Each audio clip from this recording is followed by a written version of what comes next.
Conservative media done right. You're listening to the SHR Media Network. And good evening and welcome to the Reaver, Common Sense, making sense out of the senseless, right here on SHR Media, conservative media done right. If you've been watching the news for the last 48 hours, you know the world just changed. We're witnessing the systematic dismantling of a 47-year-old terror regime in Iran. This just isn't another skirmish or a diplomatic incident. This is a historic,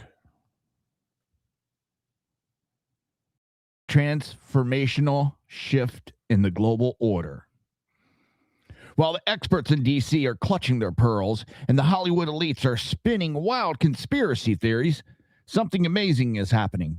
Common sense is finally being applied to foreign policy. We're going to talk about the 48 leaders, it might be more now, removed from the board, the true cost of their mission, and why some people in our own government seem more worried about the safety of a terror regime than they do about the American people. We've got a lot to get through tonight. We're going to look at the Berlin Wall moment happening in the Middle East, the sudden concern over sleeper cells from the open border crowd, and why John Fetterman is suddenly the only guy in the left willing to tell the truth. Buckle up, it's time to stop the nonsense and get back to reality. This is the Reaver Common Sense. Don't forget, SHR Media merch is here, and it's built for people who refuse to sit quietly while the nonsense runs wild. From bold logo t-shirts to gear that makes a statement without saying a word, this isn't just merch, it's a signal. You stand for freedom, you stand for accountability, you stand where truth lives. Wear it, share it, live it.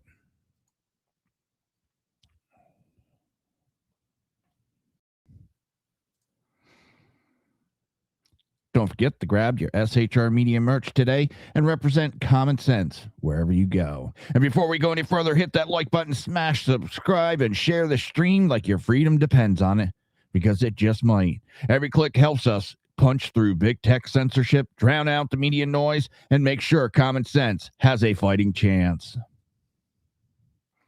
We'll have to start today with a heavy heart and a hard reality check. Last night, March 1st, the fog of war claimed a devastating price. I think we're up to 3 U.S. F-15E Strike Eagles flying in direct support of Operational Epic Flurry went down over Kuwait. Early reports are coming in, and they are pointing to every commander's worst nightmare, an apparent friendly fire incident. As a former first responder, I know that when things move this fast, when you have a massive regional coalition, hundreds of sorties, and a quartered regime in Tehran lashing out, the margin for error disappears. These pilots were the tip of the spear and the ones taking the fight to the IRGC to ensure we don't have to fight them on our own soil. The media is going to use this tragedy to call for retreat. They're going to use it to say the mission is too complex. But common sense tells you that freedom isn't free. And the battlefield is a place of brutal split-second decisions. We don't honor these fallen aviators by backing down. We honor them by fixing the coordinated failures and fixing the job they were sent there to do. Our prayers with the family of those crewmen tonight, and we are waiting for more details on the how and the who. It seems friendly fire was the cause. But one thing's for certain, the cost of ending this 47-year-old threat just went up, and the resolve of the American people must go up with it.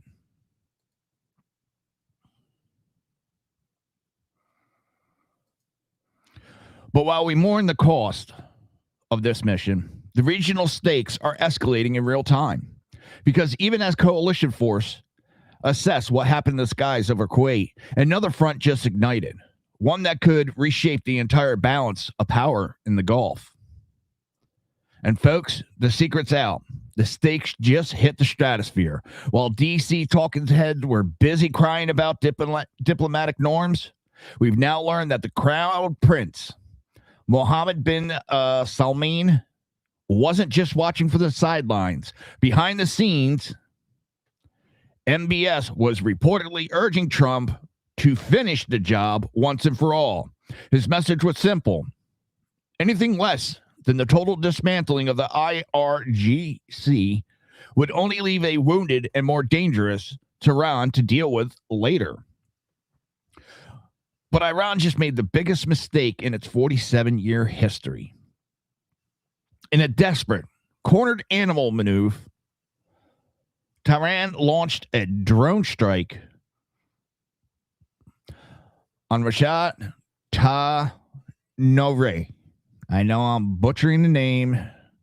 Ra Tanosh Ra oil refinery in Saudi Arabia. We are talking about one of the world's most critical energy hubs. Saudi air defenses intercepted the drone, but the falling debris sparked fire that forced a temporary shutdown. This is the common sense reality. Iran didn't just hit a refinery. They hit the global economy, and they hit the sovereignty heart of the Sunni world. The response has been immediate. MBS has authorized maximum military preparedness, and as we speak, Gulf states are convening an emergency alliance call. Saudi Arabia, the UAE, Kuwait, Bahrain, and Qatar are drawing a line in the sand. For decades, the mullahs used the axis of resistance to bully their neighbors. Well, that axis just snapped. If these Arab powers formally enter the fight alongside the U.S. and Israel, the Islamic Republic isn't just fighting a Western enemy. They are facing a unified regional coalition that they cannot survive. The mullahs wanted a war. They just didn't realize they'd be fighting the entire neighborhood. What makes the refinery such a flashpoint is its role in global energy stability. Even a temporary disruption sends signals through international markets, impacts shipping insurance rates, and forces governments to reassess supply security. Tehran understood exactly what it was targeting.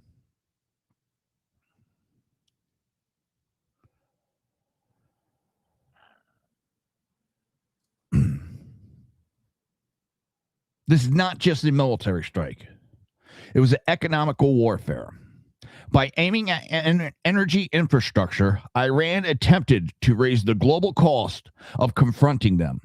The calculation was simple: create enough financial anxiety and political pressure so that the Western leaders hesitate. Instead, the move appears to have unified the very coalition Iran hoped to fracture. Energy-producing states do not tolerate threats to their lifelines. And when that threat is unmistakably linked to Tehran, the diplomatic ambiguity disappears, folks. Strategically, this escalation may prove to be the regime's miscalculation. Rather than isolating the United States and Israel, the drone strike risks transforming a regional confrontation into a broad defensive alignment across the Gulf, one that Tehran is ill-equipped to understand over the long term.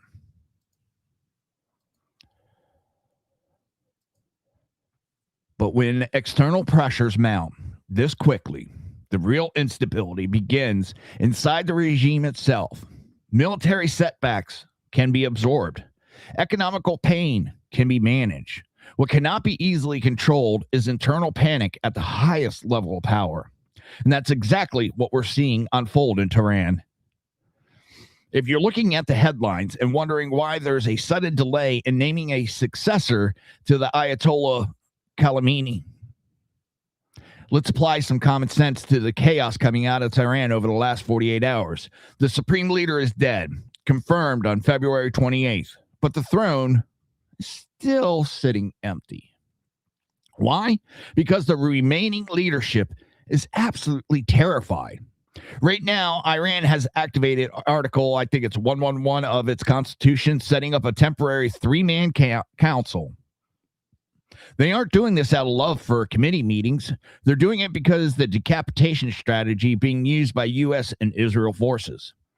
And I can't remember the gentleman's name. The one that was picked to be the replacement was already killed. They know anybody they pick to be the Ayatollah right now is just going to get taken out fast. So what they have is Mossad Pezeshkian is the president. Gholam Hossein Moshinizi is the judicial chief. And Alavi Zaharafi, a senior cleric. Yes, I know I'm butchering their names, and I don't care. Think about it. We just saw over 40 high-ranking officials liquidated in the initial wave of Operation Epic Fury. The mullahs know that the second they put a crown on one man's head, that head goes straight into the crosshairs, and they are literally too scared to lead. And it's not just fear. It's total logistic collapse. The 88-member assembly of experts, the guys who are supposed to vote on a new leader, can't even meet. Between the rolling strikes on Tehran and a near total internet blackout, they can't get in a room together without wondering if a bunker buster is coming through the ceiling. So who's actually running the circus? Reports point to Ali La Rajani. He was reportedly handed a paramount security role by Khamenei just days before he was taken out. He is the one behind the curtain trying to keep the regime from sliding into a total internal civil war. They've declared 40 days of mourning, but that's just a ceremonial smokescreen. It's a 40-day window to try to find someone, anyone, suicidal enough to take the job. Whether it's Hossein Khomeini or Arafi, the reality is the same. This leadership by committee isn't a strategy. It's a survival tactic for a regime that knows its time is up.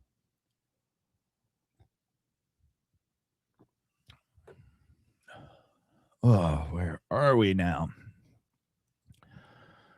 Let's see anything good. But internal chaos inside Tehran is only one side of the equation.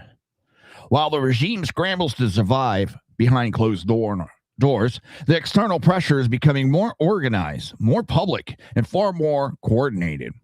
Because this just isn't about a collapsing leadership structure anymore. It's about who is standing together as that collapse unfolds. While the critics in D.C. are busy hand-wringing, the rest of the world is actually getting organized. We are seeing a historic level of cooperation between the United States, Saudi Arabia, Bahrain, and Qatar. These nations have just released a joint statement condemning Iran's recent reckless missile and drone attacks. Now think about the common sense for that for a second. These are countries that don't always see eye to eye on everything, but they are unified on one thing. They are done with the Iranian regime's bullying.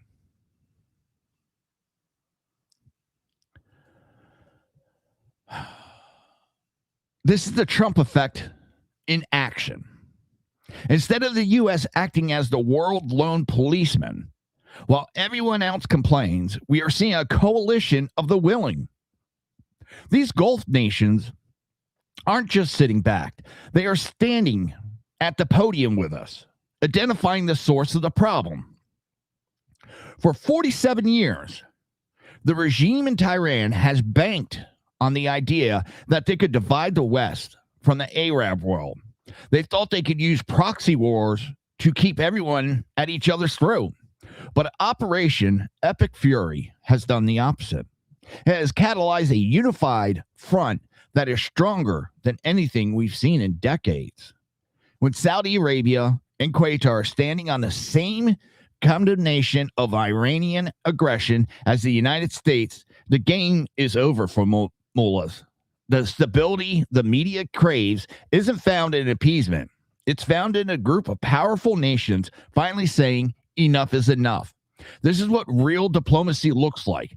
Not a signed piece of paper in a hotel in Geneva, but a unified military and political front on the ground where it actually matters. And unity on paper is one thing. Sustained action is another. Because statements and condemnation only matter if they're backed by force, coordination, and strategic follow-through. That follow-through is exactly what we're seeing next. If you thought this was a one-and-done message strike, think again. The situation is escalating rapidly as Israel expands its military campaign. We aren't just talking about border skirmishes anymore. We are talking about airstrikes directly targeting Tehran and a major expansion into Lebanon to dismantle Iran-backed Hezbollah militants. This is the fury in Operation Epic Fury. President Trump has already signaled that this U.S.-Israel military assault could continue for weeks, not days. Now let's look at the strategy here. And let's get back to that statement there. That it could continue for weeks, not days. He said it before we even hit him.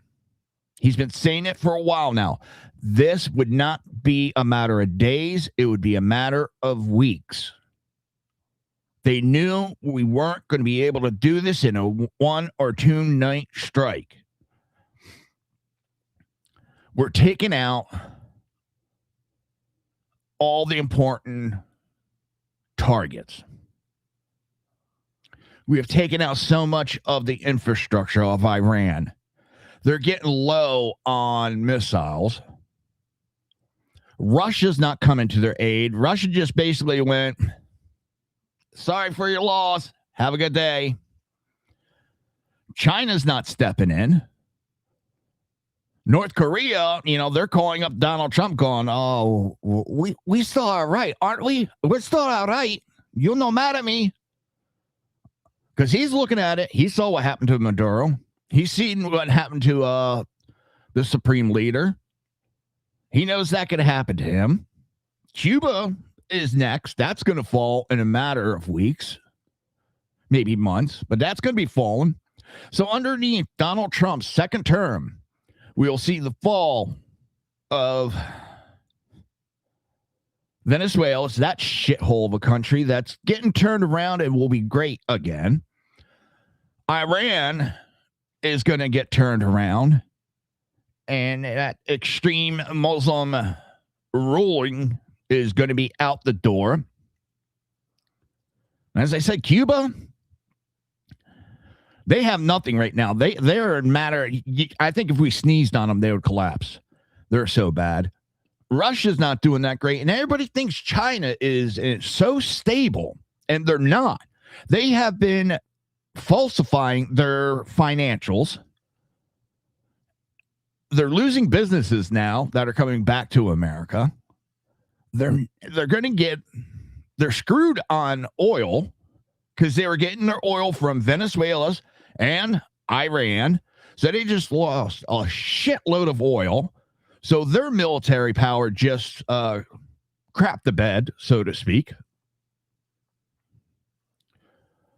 So what's going on in the Middle East? It has a far-reaching grip on these countries. This is more than just Iran. Venezuela's was more than just Venezuela's. And that's the problem. People are looking at this one-dimensional when there are several dimensions to what's going on. It's a domino effect that's going to happen. Yes, I know. Gas went up today a little bit. It's going to happen. Iran's going to do everything it can to try to put some kind of financial pressure on the world to back down and leave them be. We're past that point now. We are way past that. They have to step down. They have to leave. They have to give up power. There's no other way to end this. I don't understand a lot of this panicking that's going on. Talking about total war. let's look at the strategy by hitting at the heart of the regime in Tehran and simultaneously cutting off their most powerful proxy in Lebanon. The U.S. and Israel are effectively putting the entire axis of resistance in a vice grip. You already have, and I believe we're going to be talking about it later, Lebanon has already pretty much banned Hezbollah from doing anything in the country. Lebanon's getting leveled right now, and they want nothing to do with it. And they know the only way to stop it is they got to stop Hezbollah. And they're trying to do something now. But right now, Israel's pinpoint precision taking out Hezbollah one by one. They are systematically stripping away the regime's ability to project power or hide behind their proxies. And the media is panicking and talking about total war. But let's look at the common sense reality. You can't perform surgery on a cancer if you only cut out half the tumor. If you're going to stop the head of the snake in Tehran, you have to deal with the fangs in Lebanon at the same time. What this signals operationally is intent. A campaign measured in weeks means logistics, intelligence cycles, and allied coordinations are already structured for sustained pressure. This is not improvisation, it's phased execution. It also reshapes the regional calculus. Hezbollah has long functioned as Tehran's forward shield, creating distance between the regime and direct consequences. By expanding operations into Lebanon while striking Tehran itself, that protective buffer erodes. The message is clear. Geographic will no longer insulate leaders from accountability. There is a deterrent ripple effect as well. Other hostile actors in the region are watching closely. When they see proxies degrade in tandem with Central Command, they reassess their own exposure. The cost of alignment with Tehran suddenly looks far higher than it did just a week ago. Trump is making it clear. The era of half measures is over. This is sustained, high-intensity campaign designed to break the back of a regime that has spent decades thinking it was untouchable. We are seeing a fundamental shift in how the West deals with bullies. And for the first time in a long time, the bullies are the ones who are terrified. But when the pressure hits the head of the network, the shock travels outward. Proxies that once acted with impunity suddenly have to decide whether to escalate or survive. And in Lebanon, that decision just became unavoidable.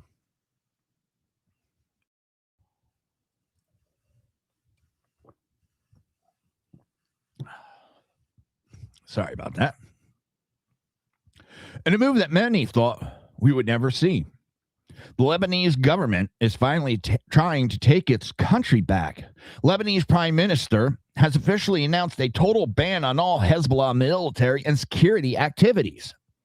Let's be clear about what's happening here. For decades, Hezbollah has operated as a state within a state, using Lebanese soil to launch Iranian-funded terror without the government's permission. But after Hezbollah launched a reckless rocket and drone attack this morning, targeting massive Israel retaliatory strikes on Beirut, the Lebanese PM has had enough. He's called the group's action irresponsible and suspicious, stating that they only provide pretext for further aggression. He is restricting Hezbollah's strictly to a political sphere and has ordered security forces to prevent any further attacks originating from Lebanese territories. This is the common sense breakdown. Lebanon is a beautiful country that has been held hostage by an Iranian proxy for 47 years. By declaring all Hezbollah military operations illegal, the Lebanese government is signaling to the world and to the 47th president that they are ready to break the chains. They know that with the head of the snake being dealt with in Tehran, the fangs in Lebanon are losing their venom. If the Lebanese military actually steps up to dismantle these arsenals, we are looking at the end of the most dangerous proxy in the Middle East. It's time for Lebanon to belong to the Lebanese again, not the mullahs. Oh, it's going by pretty fast tonight. I want to thank everybody that's in the chat. Whether you like me or hate me, I don't care. I want to thank you for being here. I want to thank the mods for making sure everything is staying kosher. And all I ask is for respect in the chat room. Respect the mods. Disagree. You don't need to be rude about it. All right. While the government in the Middle East are recalibrating in real time, the political reaction back home is just as revealing. Because when decisive action is taken abroad, you quickly find out who believes in strength and who is instinctively resist it. If you had John Fetterman as the voice of reason on your 2026 bingo card, go ahead and collect your winnings. We are seeing a massive fracture in the Democrat Party, and Senator Fetterman just took a sledgehammer to it. He went on air and absolutely blasted his own colleagues and the talking heads over at CNN for their constant knee-jerk criticism of these strikes. Fetterman asked one question the mainstream media refuses to answer. When was this outcry from the left when the Iranian regime was busy executing 40,000 of their own young people? Silence. Total silence from the human rights crowd back then. Then the second a U.S. president takes out the leaders responsible for that butchery, suddenly they're concerned about stability. Let me get the video up for you. Give me 1 second.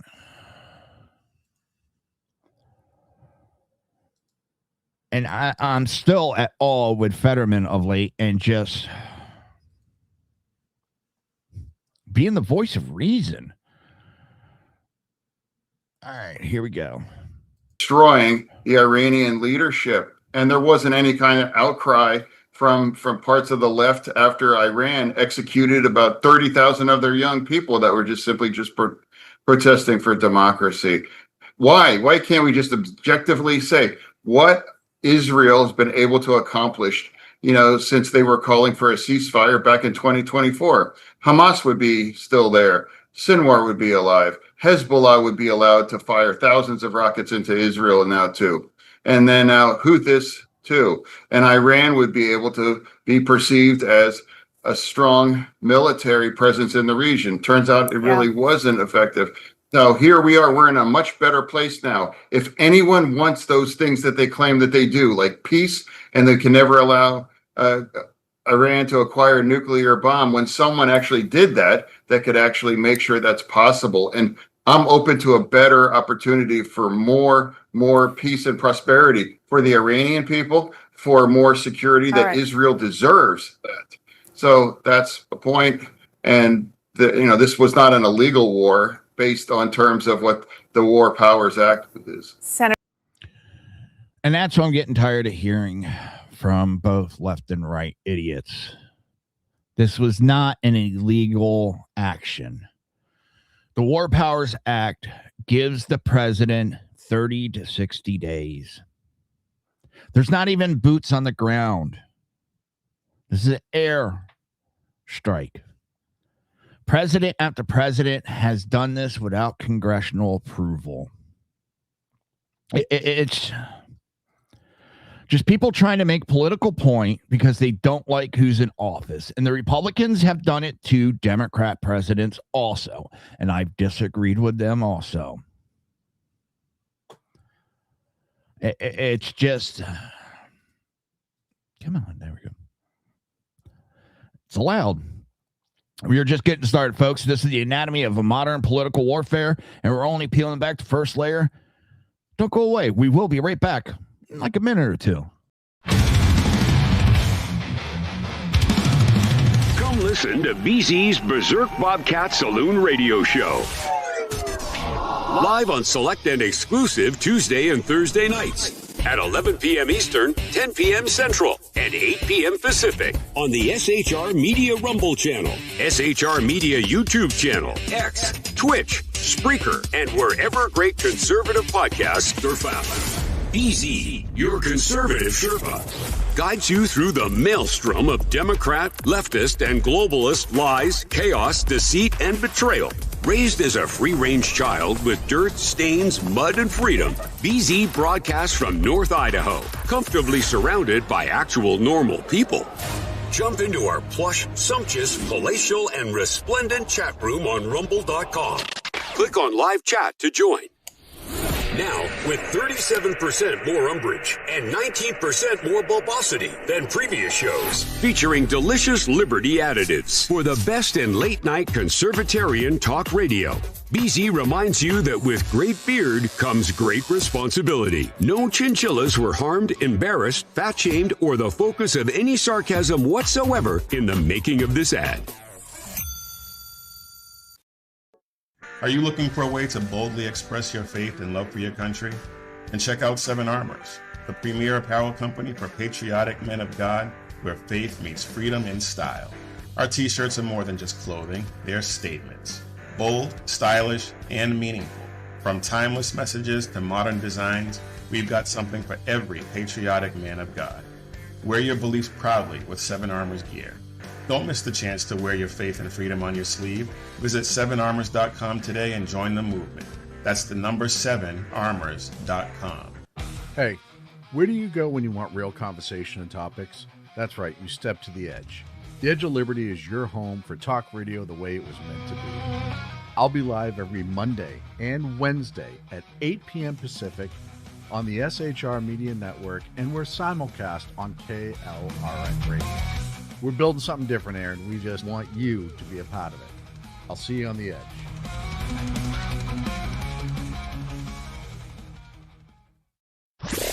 Conservative media done right. You're listening to the SHR Media Network.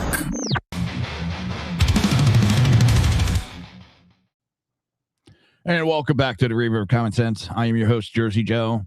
I am here to make sense out of the senseless right here on SHR Media, conservative media done right.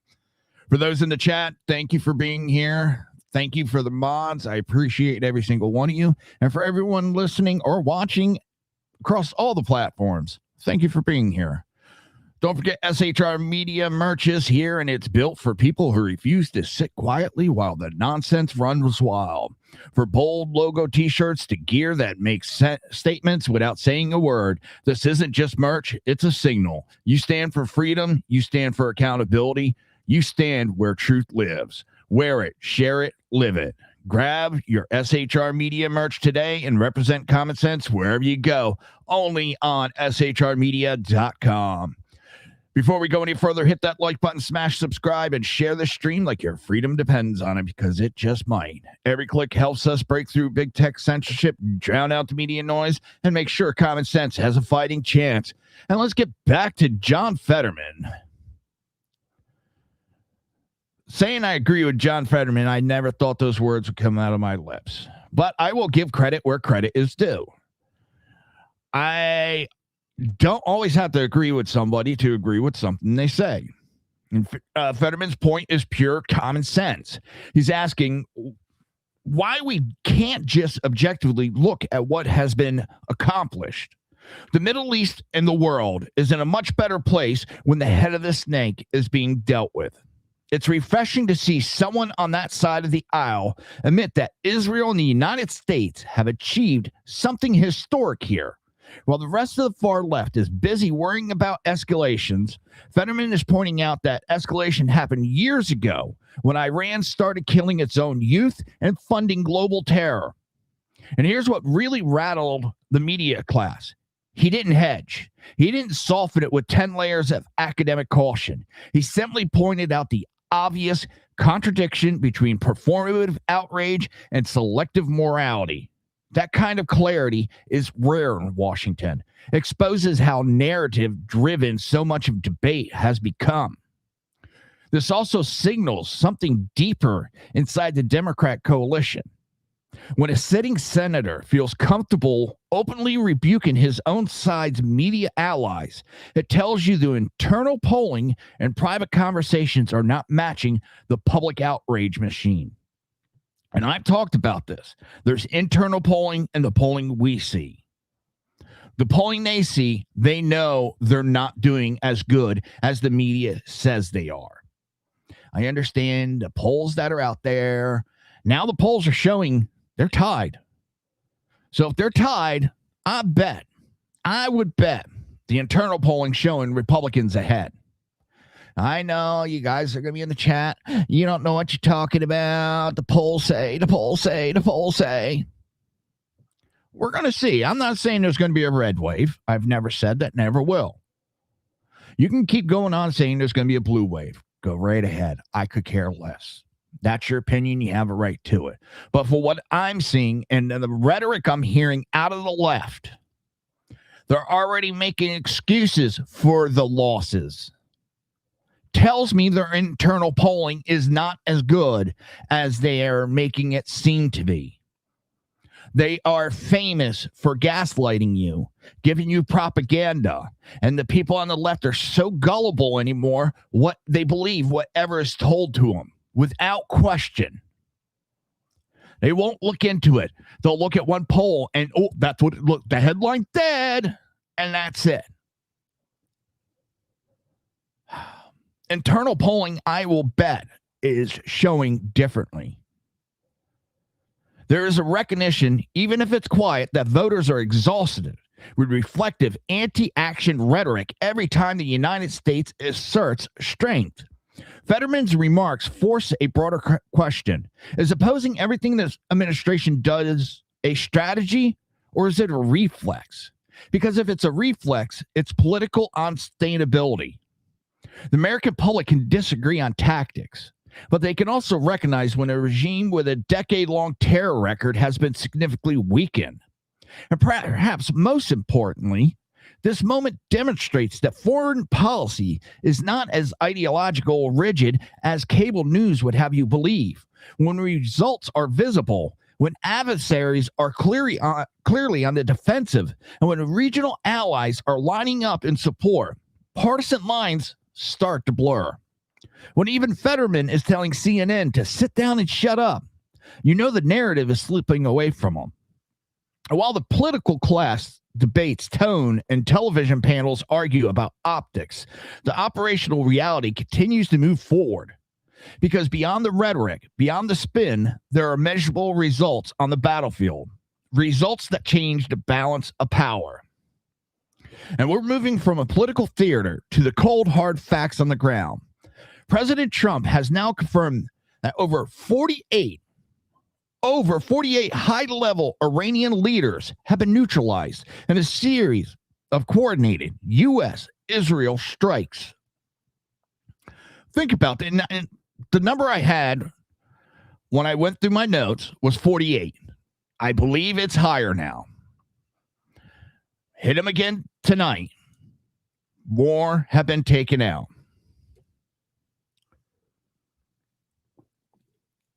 And we're not talking about low-level foot soldiers or proxy militia members in a desert somewhere.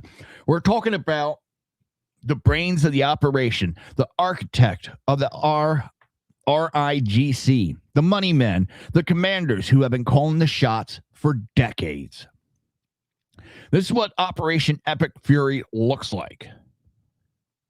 It's a decapitation strike on a scale we haven't seen in modern warfare. The message from the 47th president is clear. The days of strategic patience are over. If you plot against America, if you fund the destruction of the West, there is nowhere on earth you can hide.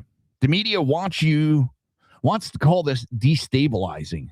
But let's use some common sense. Is the world more stable when 48 terror masterminds are alive and planning the next attack, or when they're permanently removed from the board? What makes this moment strategically significant is not just the body count, but the hierarchy that was disrupted. Removing leadership at that level creates confusion. fractures chain of command, and forces surviving operatives in defensive postures. Organizations built on fear, centralized authority do not adapt quickly when the core is shattered. There's also a psychological component that cannot be ignored. For a decade, the regime projected this. You couldn't touch them. There was nothing the Americans do. They were untouchable, insulated by proxies and geography. When senior figures are eliminated in rapid succession, that illusion collapses. How many people are now questioning, ever supporting the Iraqi regime with all the rhetoric that they've told just crumbled right before their eyes? Adversaries begin second-guessing their own security, and allies begin recirculating their alignment. Strategically, this changes the deterrence equation. Instead of absorbing provocative and issuing warnings, tongue-tied tonight, the United States and Israel demonstrated a willingness to impose immediate and personal consequences. That shift alone altered how hostile actors assess risk moving forward.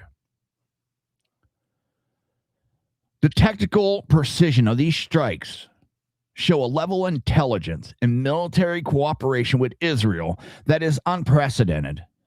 They didn't just hit buildings, they hit the people inside those buildings who were responsible for nearly half a century of bloodshed. This isn't just a win for the United States and Israel. It's a win for every person who wants to live in a world where terrorists are actually held accountable. But battlefield victories overseas always trigger political reaction at home. And the louder the success, the louder the scrambling becomes in Washington. Because once the external threat is confronted directly, the uncomfortable question starts shifting inward. Now let's get into the pure, unadulterated hypocrisy we're seeing from DC establishment. Suddenly, literally overnight, the same Democrats who have spent years calling you a conspiracy theorist for worrying about the border are now sounding an alarm. Suddenly, they're terrified that Iranian terror sleeper cells might be active right here on U.S. soil. Think about the irony here. These are the same politicians who fought tooth and nail to keep the southern border open. They're the ones who oversaw a system where millions of gotaways disappeared into our heartland with zero vetting. But now that President Trump is actually taking the fight to the regime that sponsored these terrorists, they want to act like they're the guardians of national security. It's a joke, but it's a dangerous one. They want you to be afraid of the consequences of strength while they spent years making us vulnerable through weakness. And here's the kicker. While they're worrying about these sleeper cells, they're the exact same people who want to strip you of your Second Amendment right. Let that sink in. They let the threat in. They're now admitting the threat is here. And their solution is to make sure you are unarmed and defenseless in your community. That isn't policy. That's a betrayal of the American people. And notice the pattern. When the border crisis was unfolding in real time, we were told not to believe our own eyes. When agents testified about being overwhelmed, they were dismissed. When communities raised concerns about vetting failures, they were labeled extremists. Now the very scenarios warned about is being used as a political talking point. This isn't leadership. It's damage control. It's an attempt to rewrite the narrative after years of policy decisions that prioritize optics over enforcement. You don't get to dismantle deterrence. But it's a new tongue and I'm breaking it in. Mock border security and then pivot into fear-based messaging the moment geopolitical tensions rise. The American people understand something simple that the Washington pretends not to. Security is preventive. You don't wait for a crisis to start taking it serious. You don't gamble on good intentions when dealing with regimes that openly fund terror networks. Broader integrity isn't xenophobia. It's basic statecraft. And here's the broader issue. If government fails at the most fundamental responsibility, controlling who enters the country, then every other national security conversation becomes reactive instead of strategic. You can't project strength abroad while neglecting sovereignty at home. The two are inseparable. If you worry about sleeper cells, the solution isn't to stop the strikes in Iran. The solution was to secure the border 10 years ago. It's called common sense, and it's something Washington has been allergic to for a long time. But before this turns into just another political argument about policy and blame, we have to ground ourselves into something more serious. Because beyond the rhetoric, beyond the partisan fights, there are real men and women wearing the uniform who carry the weight of every decision made in Washington. And tonight we honor that cost. This is the part of the show where we have to stop and remember that Operation Epic Fury isn't just a headline or a set of statistics. It has a human cost. CENTCOM has officially confirmed that at least 3 U.S. service members were killed during these operations. Now, as I said, that's when I wrote my notes. I think it may have gone up by 1 more since then. But now, as a former first responder, I know that service isn't just a word you throw around. It's a commitment that these men and women make, knowing they might be asked to give everything. And these 3 heroes did exactly that. They stood in the gap to ensure that the 48 leaders who talked about in the last segment can never hurt another American family. The critics and the talking heads are going to use these deaths to argue that the mission isn't worth it. They'll call it reckless, but let's use some common sense. These brave Americans didn't give their lives for reckless cause. They gave their lives to end a 47-year threat. They gave their lives so that sleeper cells don't become a reality in our backyard. We don't just mourn them, we honor the weight of their sacrifice. There's a massive difference between a senseless death and a noble one. These heroes died finishing a fight that has been dragging on since 1979. Their absence will be felt in a quiet way that never makes headlines. Empty seats at dinner tables, unfinished plans, milestones that won't be there to see. Behind every uniform is a family that carries the burden long after the cameras turn off. And that reality should force seriousness into this conversation. Decisions of this magnitude are never abstract. They are measured in names and folded flags and a lifelong impact on spouses, children, and parents who now carry both pride and grief at the same time. Honoring them means more than a moment of silence.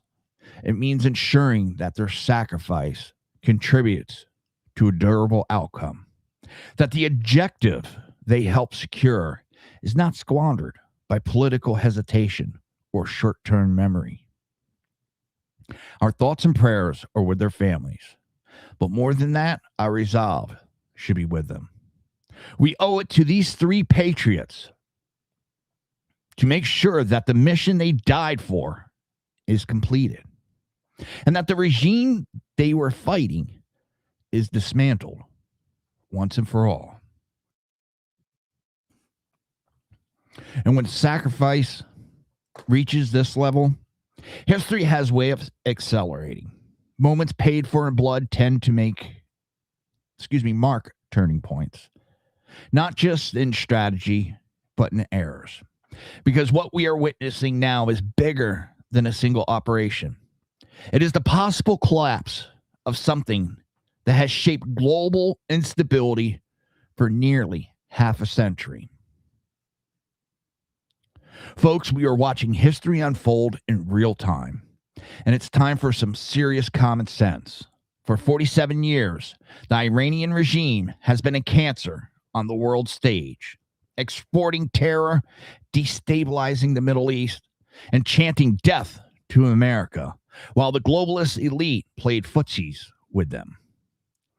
But look at what's happening right now.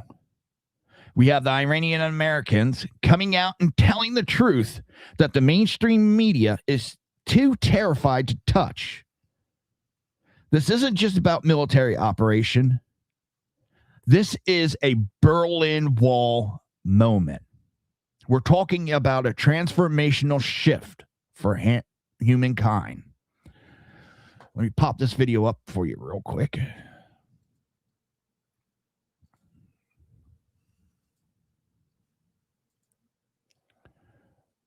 Their dislike of Donald Trump, the President Trump, and their feelings of international conflicts going on. This is about national security. This is about what is possible in the Middle East. This is about being a good neighbor, good partner to the Gulf states and what their aspirations are.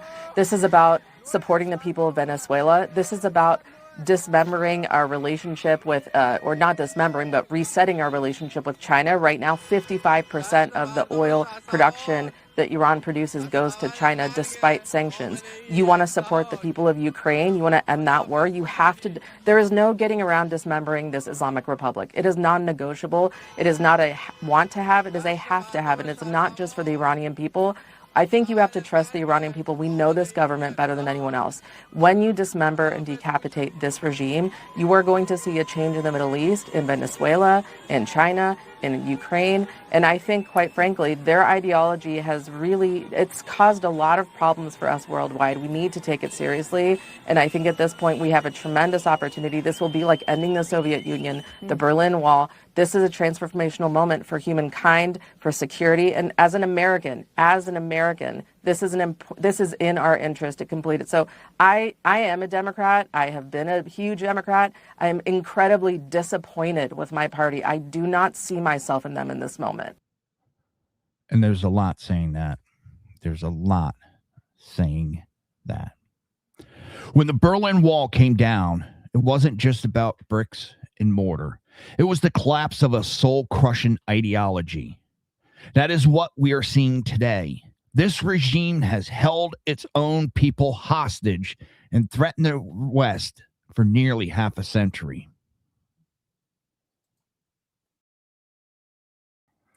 For decades, the political class told us this regime was permanent. They told us it was too entrenched, too dangerous, too complicated to confront directly. We were told containment was the only option. We were told that diplomacy meant endless concessions while rockets and proxy militia kept spreading chaos across the region. Meanwhile, the Iranian people were paying the price. Young protesters disappeared. Journalists were silenced. Women were beaten in the street for daring to push back against medieval mandates. The regime survived not because it was strong, but because the free world lacked the will to challenge it decisively. That's why this moment feels different. It isn't just about military capability. It's about political resolve. When the will changes, outcome changes. The illusion of invincibility cracks. And once that illusion cracks, history starts moving fast.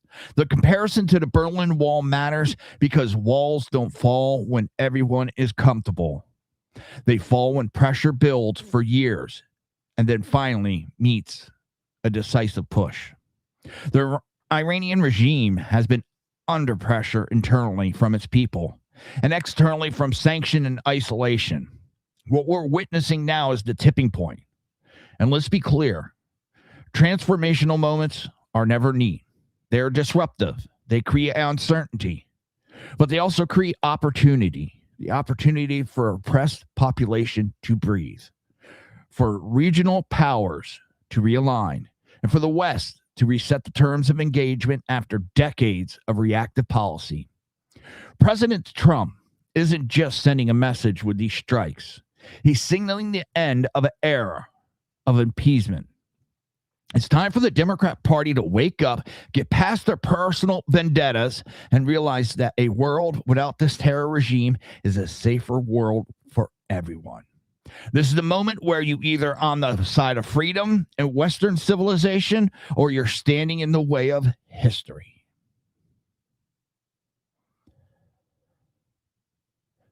To wrap up the show, I want to give you a little common sense toolkit to help you cut through the noise you're hearing on the news. You're going to hear talking heads use the word war over and over again to try and scare you. But there's a massive legal and tactical difference between what is happening right now and all-out war. A military strike is a surgical operation. It has a specific target, like the 48 leaders we talked about earlier, and a specific objective. It's like a police officer taking out a precision shot to stop a threat.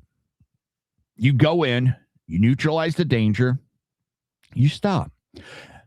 It doesn't mean you're moving in to live there. It doesn't mean you're trying to manage their local government for the next 30 years. War, on the other hand, is a total commitment. It's boots on the ground, nation building, long-term occupation. That is exactly what the American people are tired of, and that is exactly what the forever war crowd in D.C. always drift towards. But what President Trump is doing here, and what Operation Epic Fury represents, is the use of overwhelming precision power to end a threat without getting bogged down in the sand for another 2 decades. The critics want to cry every missile a declaration of war because they want to keep us paralyzed.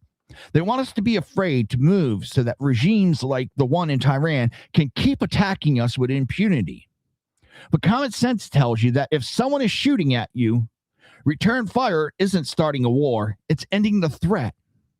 We're seeing a 47-year-old regime crumble because we finally stopped playing by their rules. We're not nation building, we're regime breaking. And that, my friend, is the difference between the failed policies of the past and the common sense of today. Folks, we covered a lot of ground today. From the tactical precision of Operation Epic Fury to the absolute collapse of the expert narrative in Washington and Hollywood. If there's one thing you take away from today's show, let it be this. The world is not a static place. For 47 years, we were told that the regime in Tehran was a permanent fixture, a stability factor we just have to live with. We were told that any move against them would lead to the end of the world. Well, look around. The world isn't ending. A reign of terror is. We're seeing the Iranian people celebrating in the streets. We're seeing Gulf nations finally standing up for their own defense. And we're seeing an American president who understands that peace doesn't come from a signed piece of paper in a fancy hotel. It comes from the strength to remove the people who make peace impossible.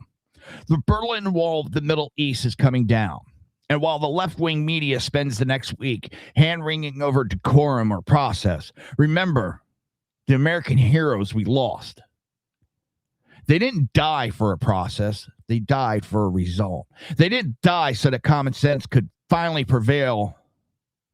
They did die so that common sense could finally prevail over 47 years of failure. That's all the time we have for today. Make sure you follow us on all social. Keep sharing these segments and keep spreading the truth because you know the mainstream media won't.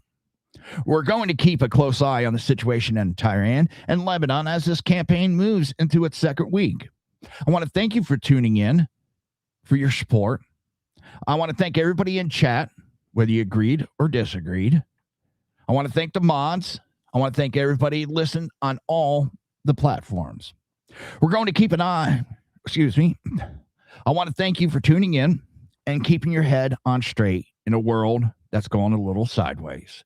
If you want more from SHR Media, BZ's Berserk Bobcat Saloon, Tuesdays and Thursdays, 8 p.m. Pacific Standard Time, 11 p.m. Eastern Standard Time. Edge of Liberty with Sackhead Sean 1 hour from now, Mondays and Wednesdays, 8 p.m. Pacific Standard Time, 11 p.m. Eastern Standard Time. Mission Ready Men with Big E Jackson, Tuesdays and Thursdays at 9 a.m. Pacific Standard Time, noon on East Coast. Beer and Bullstein, I think I said that right. Our news show on Fridays and Saturdays, 7 p.m. Eastern Standard Time. And of course, you have me, Reaver Common Sense with Jersey Joe, every Monday and Friday, 6 p.m. Pacific Standard Time, 9 p.m. Eastern Standard Time. This is where we'll leave it tonight. This is the Reaver Common Sense on SHR Media, conservative media done right, where the truth lives and the nonsense dies screaming. We'll see you next time.